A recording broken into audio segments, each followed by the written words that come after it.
नमस्कार, one India Hindi में आपका स्वागत है और मैं हूं आपके साथ विवेक। 8 दिसंबर को तमिलनाडु के कुन्नूर में बुधवार को सेना का हेलीकॉप्टर क्रैश होने से सीडीएस जनरल बिपिन रावत, उनकी पत्नी समेत करीब 13 जवानों की मौत हो गई। इस घटना पर राष्ट्रपति रामनाथ कोविंद, पीएम मोदी और रक्षा मंत्री राजनाथ सिंह समेत तमाम नेताओं ने दुख जताया। सीडीएस जनरल बिपिन रावत के अलावा उनकी पत्नी मधुलिका रावत और सेना के अन्य अधिकारी समेत 14 लोग इस हेलीकॉप्टर में मौजूद थे। इनमें 13 लोगों की मौत हो गई, जिसमें सीडीएस भी शामिल थे। इस हादसे में सिर्फ ग्रुप कैप्टन वरुण सिंह बच गए हैं, जिनका इलाज अस्पताल में चल रहा है। इस हादसे को लेकर अब मंथन शुरू हो चुका है और कई एक्सपर्ट्स ने इस त्रासदी भरी घटना पर अपनी राय दी है। इस मामले में अंतर्राष्ट्रीय सुरक्षा और हथियार नियंत्रण के मुद्दे के विशेषज्ञ, भू रणनीतिकार और लेखक ब्रह्मा चेलानी का एक ट्वीट काफी सुर्खियों में है। यहां तक कि चीनी मीडिया ग्लोबल टाइम्स ने भी इस पर कड़ी प्रतिक्रिया दी है। दरअसल प्रोफेसर चेलानी ने सीडीएस रावत के हेलीकॉप्टर क्रैश को लेकर सिलसिलेवार कई ट्वीट्स किए।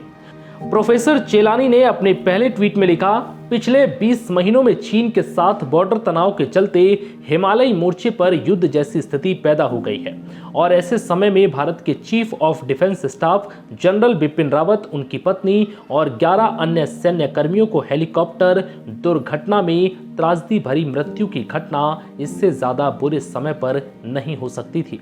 उन्होंने अपने एक अन्य ट्वीट में लिखा कि जनरल रावत की मृत्यु और ताइवान के जनरल स्टाफ के प्रमुख की मौत के बीच डरावनी समानताएं हैं। साल 2020 की शुरुआत में ताइवान के जनरल स्टाफ के प्रमुख जनरल शेन ई मिंग का हेलीकॉप्टर भी क्रैश हुआ था और 2 प्रमुख जनरलों समेत 7 लोगों की इस दुर्घटना में मौत हो गई थी।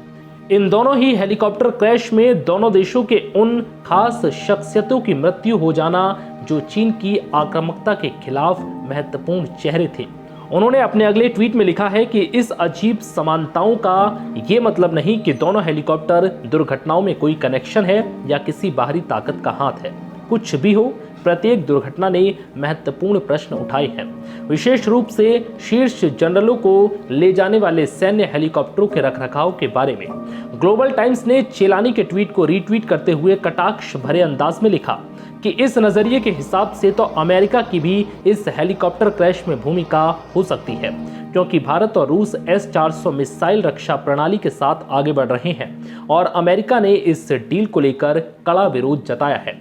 जिसके बाद प्रोफेसर चेलानी ने भी ग्लोबल टाइम्स के ट्वीट को रीट्वीट करते हुए कहा, चीन का सरकारी मीडिया का मुखपत्र कैसे मेरे ट्वीट थ्रेड के जरिए गलतफहमी पैदा करने की कोशिश कर रहा है कि सीडीएस रावत के हेलीकॉप्टर क्रैश के पीछे अमेरिका का हाथ है, क्योंकि भारत रूस के साथ S-400 मिसाइल डील कर रहा है। ये ट्वीट्स चीन के प्रशासन की भ्रष्ट मानसिकता को दर्शाते हैं। फिलहाल इस वीडियो में इतना ही। नमस्कार।